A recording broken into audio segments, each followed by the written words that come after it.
Here are 5 things you didn't know about inspectors who chose integrity over money and changed everything. First, a food quality inspector was offered $100,000 to approve contaminated baby formula. She refused, knowing thousands of infants could die from the tainted product. Her decision prevented a massive health crisis and earned her federal recognition plus leadership of national food safety programs. Second, an electronics inspector discovered fire hazard components in children's toys but faced pressure to stay quiet.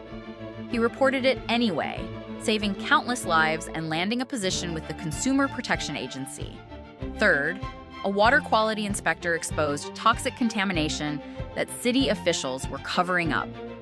Despite threats, she persisted until cleanup began and was appointed to the State Environmental Board.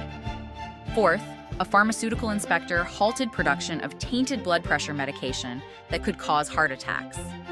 Her courage earned industry ethics awards and transformed drug safety protocols.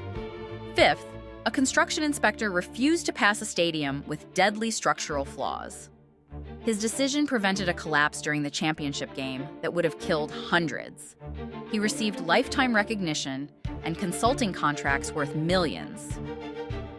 Integrity pays.